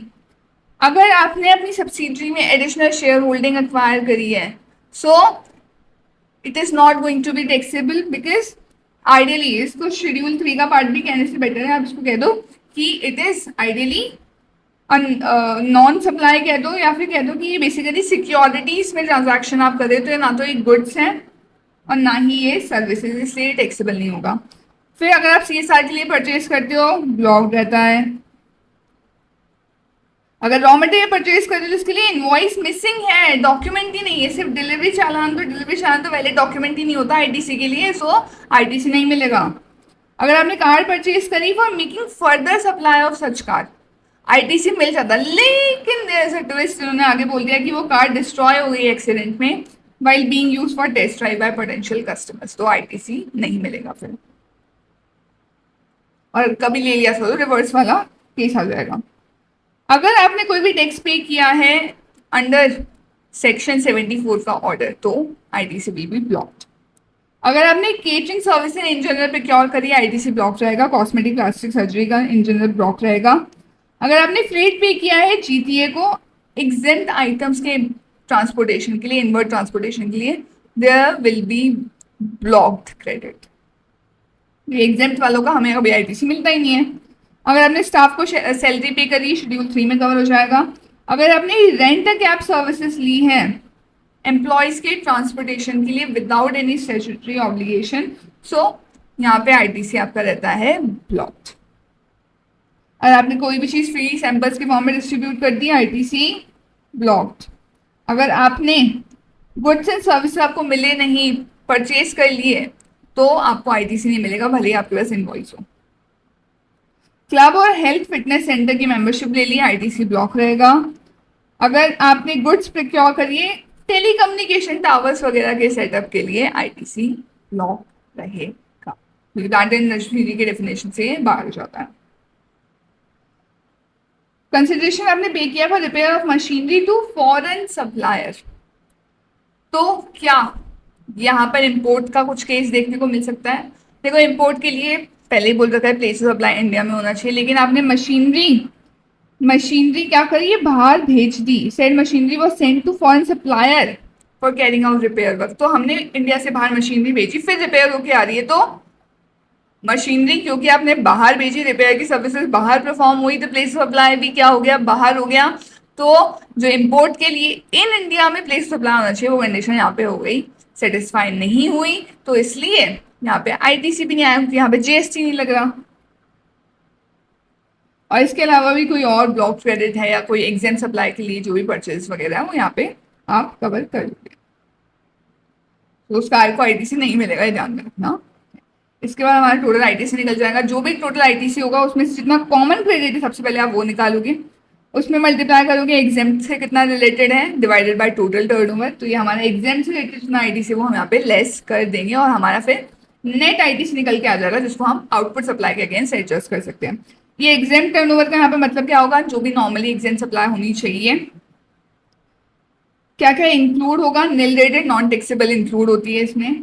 और क्या इंक्लूड होता है, आरसीएम आउटवर्ड सप्लाई। ध्यान रखना है, इसको गलती से भूल मत जाए, कोई सबसे ज्यादा गलती इसी चीज में हो सकती है, इसको गलती से भी नहीं बोलना। आरसीएम आउटवर्ड सप्लाई भी एग्जाम टर्नओवर का पार्ट बन जाता है, तो उसके लिए कॉमन क्रेडिट का हमेशा आप कैलकुलेशन करके आना।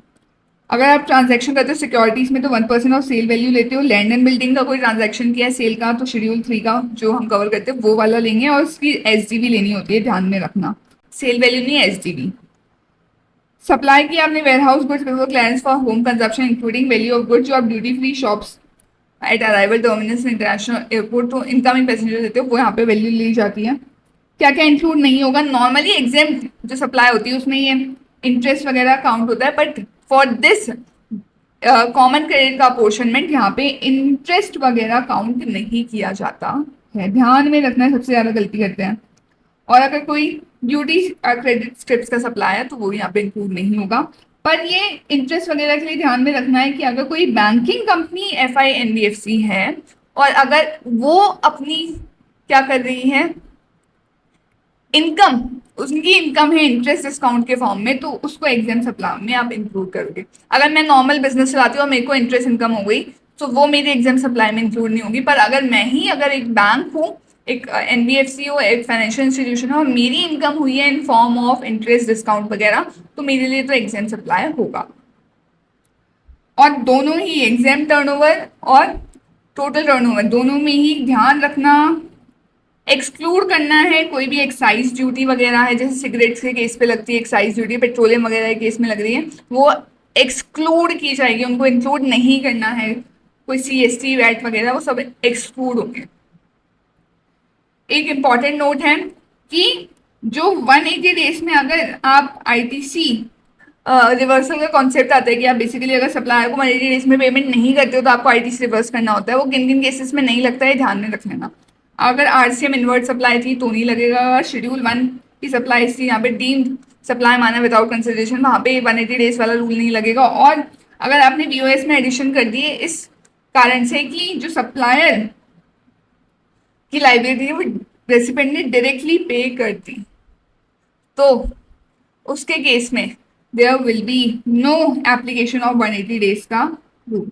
इसके अलावा अगर बाद में किसी और केसेस में आप लगाते हो 180 डेज वाला रूल तो उनके केस में भी ये होता है कि जब आप पेमेंट कर देते हो तब आप वापस से आईटीसी अवेल कर सकते हो। कैपिटल गुड्स का आईटीसी का कॉन्सेप्ट समझ लो कैसे होता है। देखो, अगर आप टोटली नॉन बिजनेस पर्पस के लिए एग्जाम सप्लाई के लिए कैपिटल गुड्स लेके आते हो तो आपको पूरा का पूरा आईटीसी ही भूल जाना है, you can't avail it, so you cannot credit it to electronic credit ledger. पर अगर आप टैक्सेबल के लिए लाते हो, जेराल्स के लिए लेते हो तो पूरा का पूरा आप अवेल कर लो। और अगर आप इनको बोथ पर्पस के लिए यूज करने वाले, टैक्सेबल भी एग्जाम भी नॉन बिजनेस भी, तो उसके केस में आप इसको एक बार तो इलेक्ट्रॉनिक क्रेडिट लेजर में पूरा का पूरा ले जाओ। क्या एक बार तो आप पूरा का पूरा ले जाओ। अब क्या करोगे, अब आप पूरा का पूरा ले गए, मान लो मेरा 1,80,000 का बनता है, मैं एक बार तो पूरा का पूरा ले जाऊंगी। उसके बाद क्या करना है मेरे को, अब हर महीने कुछ रिवर्सल करना पड़ेगा, हर महीने करूंगी, ध्यान रखना। हर महीने का कॉन्सेप्ट इसलिए लगा रही हूँ कि कैपिटल गुड्स को मैं कितना एग्जाम के लिए यूज कर रही हूँ, कितना टैक्सेबल के लिए, वो मेरे को अब जब यूज करूंगी तभी तो पता चलेगा ना, इसलिए। सो मैं जितना भी मेरा कॉमन क्रेडिट बनता है करंट, अभी इस महीने का ले लो चाहे पहले वाले महीनों से निकल के आ रहा है, सबका मैं टोटल कर दूंगी, जिनके में भी 5 साल की लाइफ बची हुई है, जीएसटी में 5 साल की लाइफ मानते हैं। अब क्या करूंगी मैं, इसका मैं टीसी जो निकल कर आया है इसको मैं टीएम में कन्वर्ट करूंगी। कैसे कन्वर्ट करना होता है, 5 साल की लाइफ है, मंथली कन्वर्शन करना है तो 5 साल में कितने महीने हो जाएंगे 60, क्योंकि 5 × 12 कर दूंगी तो 60 निकल के आएगा, तो मंथली मेरे पास अमाउंट निकल के आ गया। अब इसमें से मंथली में से मैं निकालूंगी कि कितना एग्जाम से रिलेटेड है, और जितना एग्जाम से रिलेटेड होगा यहाँ पर देखो, अगर आपको रिवर्सल करना है, दो तरीके होते हैं, या तो आप क्या कर दो, जितना आपका आईटीसी है उसमें से लेस करो। पर आउटपुट टैक्स के केस में मैंने आईटीसी तो आज पूरा ऐड कर दिया था, अब रिवर्स आगे जाके थोड़ी करूंगी, तो इसलिए हम क्या करते हैं, इसको आउटपुट टैक्स में ऐड करते हैं। क्या करते हैं, अपनी आउटपुट टैक्स लाइबिलिटी में ऐड करते हैं। या तो मैं अपना आईटीसी कम कर दूं, या मैं क्या करूं, अपनी लाइबिलिटी बढ़ा दूं। दोनों एक ही, अल्टीमेट इफेक्ट तो वही आना है। सो हम कैपिटल गुड्स के केस में हमेशा आउटपुट टैक्स में ऐड करते हैं जितना भी रिवर्सल अमाउंट निकल कर आता है।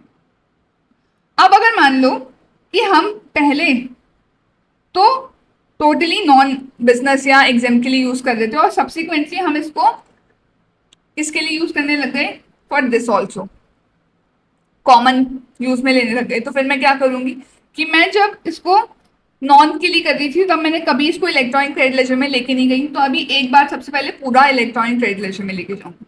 उसके बाद जितना भी इस वाले पीरियड से रिलेटेड है वो मैं क्या करूंगी, वो मैं अपनी आउटपुट टैक्स लायबिलिटी में ऐड कर दूंगी। कैसे निकालूंगी, 5% पर क्वार्टर और पार्ट ईयर ऑफ के बेसिस पे निकालूंगी, और उसको क्या कर दूंगी, अपनी आउटपुट टैक्स लायबिलिटी में ऐड कर दूंगी। और उसके बाद वही जो कॉमन क्रेडिट वाला काम हमें करना है, हम नॉर्मली करते वैसे ही यहाँ पे करने लग जाएंगे। पर अगर मान लो इसका उल्टा होता कि मैं पहले टैक्सेबल के लिए कर रही थी और अब कॉमन के लिए करने लग गई। टैक्सेबल के लिए कर रही थी मतलब मैं इलेक्ट्रॉनिक क्रेडिट लेजर में तो ले जा चुकी हूँ, तो अब मेरे को दोबारा से ले जाने की कोई जरूरत नहीं है। ठीक है, तो ये इलेक्ट्रॉनिक क्रेडिट लेजर में यहाँ पे भी जाना चाहिए था, पहले ऑलरेडी जा चुका है, तो ये वाला स्टेप तो मैं स्किप कर दूंगी। फिर अब मुझे क्या करना पड़ेगा, मुझे मंथली रिवर्सल्स वाले कंपोनेंट में इसको ऐड करना पड़ेगा। सो बस वो जो मंथली रिवर्सल वाला काम होना चाहिए वो अब यहाँ पे होने लग जाएगा अब से। अच्छा, अगर आप एक बैंकिंग कंपनी है, एनबीएफसी है, तो क्या करना होता है आपको, आप या तो पूरा ये जो हमने रूल्स पढ़े इसके बेसिस पे पूरा कैलकुलेशन करके आईटीसी निकालो, आपको कितना बनना चाहिए, कितना एग्जाम से रिलेटेड है और कितना टैक्सेबल से रिलेटेड है, और उसके बेसिस पे अवेल करो। या दूसरा ऑप्शन आपके पास क्या है कि जितना भी आपके पास आईटीसी एलिजिबल है उसका 50% यहाँ पे सीधा का सीधा आप ले लोगे, और जितना भी बैलेंस होगा वो आपने जीएसटी थ्री में आप रिवर्स कर दोगे। ये जो 50% ही अवेल कर सकते हैं, ये रिस्ट्रिक्शन तब नहीं लगेगी जब आप खुद के ही एंटिटी के डिस्टिंक्ट पर्सन से, मतलब किसी और रजिस्ट्रेशन वाली ब्रांच से आप खरीदते हो, तो ये इसके केस में 50% वाली रिस्ट्रिक्शन नहीं लगेगी। और अगर आपने एक बार ये ऑप्शन एक्सरसाइज कर लिया एक साल में, तो उसके बाद आप उसको पूरे remaining part of the financial year के लिए विड्रॉ नहीं कर सकते हो। आगे देखो, कुछ स्पेशल सर्कमस्टांसिस में आईटीसी अवेलमेंट का क्या प्रोविजन रहता है कि अगर मान लो आप कंपोजिशन से रेगुलर स्कीम में जा रहे हो, या फिर आपकी एग्जाम सप्लाई अगर क्या हो रही है टैक्सेबल। ध्यान रखना, अगर आप ऑलरेडी रजिस्टर्ड पर्सन थे और तब आपकी एग्जाम सप्लाई टैक्सेबल हो रही है तो आप यहाँ पे कवर हो गए। पर अगर मान लो एग्जाम सप्लाई टैक्सेबल होने के कारण आपको रजिस्ट्रेशन ही पहली बार लेना पड़ रहा है, तो फिर आप यहाँ पे कवर हो गए, ध्यान में रखना। सो अगर आप ऑलरेडी रजिस्टर्ड थे, एग्जाम से टैक्सेबल हो रही है, या फिर कंपोजिशन से रेगुलर में जा रहे हो, तो आप कितना आईटीसी अवेल कर सकते हो, आप आईटीसी लोगे जितना भी आपके स्टॉक सेमी फिनिश गुड्स के फॉर्म में रखा हुआ है वो सबका आईटीसी आप ले सकते हो। साथ ही साथ कैपिटल गुड्स का भी आईटीसी ले सकते हो, लेकिन 5% पर क्वार्टर और part year of from the date of invoice आपको लेस करके जो आईटीसी बचेगा वो लेना रहेगा। कॉरस्पॉन्डिंग डिटेल से आपका आईटीसी वेरीफाई किया जाएगा। और कब लेना है, एक दिन पहले का, जब आप शिफ्ट कर रहे हो कंपोजिशन से रेगुलर में, या फिर जब आप बेसिकली आपकी एग्जाम सप्लाई टैक्सेबल हुई उस दिन का, एक दिन पहले का लोगे।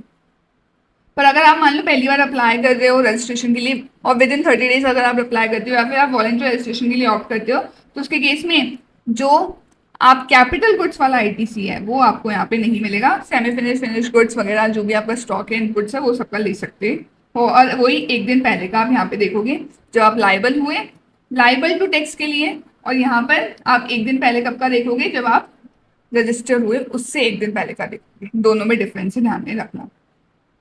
दोनों के लिए आपको ध्यान में एक और चीज रखनी है कि आप एक साल, इन सब के लिए आपको ध्यान में रखना है कि एक साल पुराने वाले इनवॉइसेस का आप आईटीसी नहीं ले सकते हो।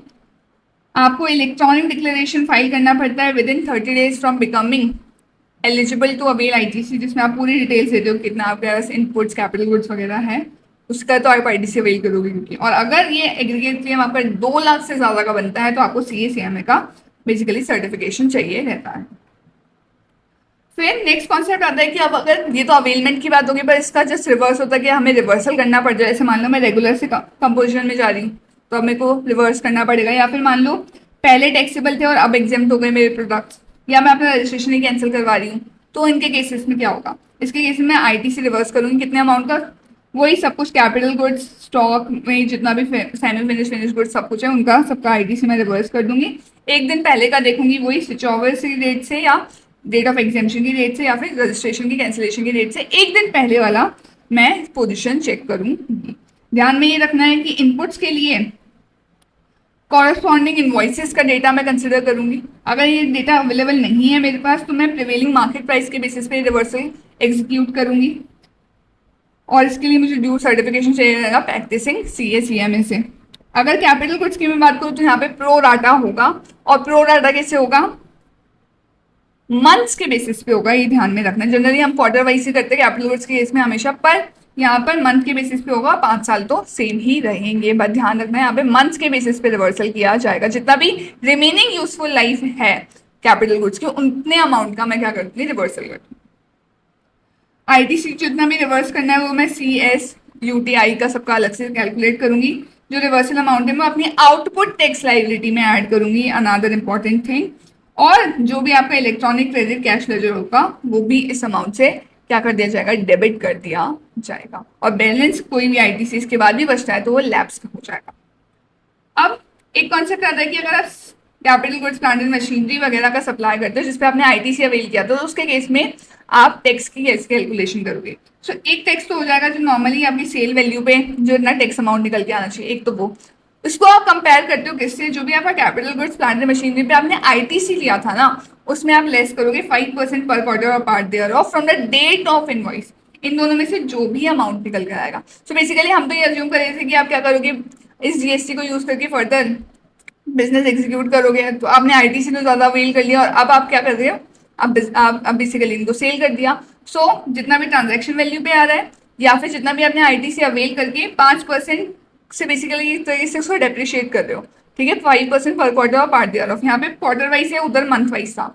सो वो जो अमाउंट निकल के आएगा दोनों में से जो भी हायर होगा that amount you have to pay on supply of such capital goods और प्लांट एंड मशीनरी। ध्यान रखना है कि जो रिवर्सल वाला अमाउंट है वही आपकी आउटपुट टैक्स लायबिलिटी में ऐड होगा। सेपरेट आपको कैलकुलेशन करनी पड़ेगी CSUTI के लिए। और ये आपको ध्यान रखना है कि ये हायर वाला कॉन्सेप्ट आपको चेक नहीं करना है फॉर सर्टेन थिंग्स। आप उस पर सीधा ट्रांजैक्शन वैल्यू पे जो टैक्स निकल के आएगा वो ही पे कर देना। जैसे अगर नॉर्मल जो छोटे मोल्ड्स होते हैं, डाइज है, जिग्स, फिक्सचर्स, रिफैक्ट्री ब्रिक्स वगैरह, इनके केस में आप ट्रांजैक्शन वैल्यू पे ही टैक्स दे देना। आईटीसी वाला कंपैरिजन आपको नहीं करना है। सो ये पूरी हमारी यहाँ पे एडजस्टमेंट शीट होती है complete. I hope this was useful. इसको मल्टीपल टाइम्स आप चाहो तो एक बार सुन जरूर लेना, आपको बहुत चीज़ें एग्जाम में ज़रूर हेल्प करने वाली है। और ये वीडियो अगर आपके लिए हेल्पफुल रहा हो तो please let me know, your comments matter to me a lot genuinely. So that's all for today. Very very best wishes from the core of my heart कि आप लोग के एग्जाम्स बहुत अच्छे से आए। So best wishes. Radhe Krishna.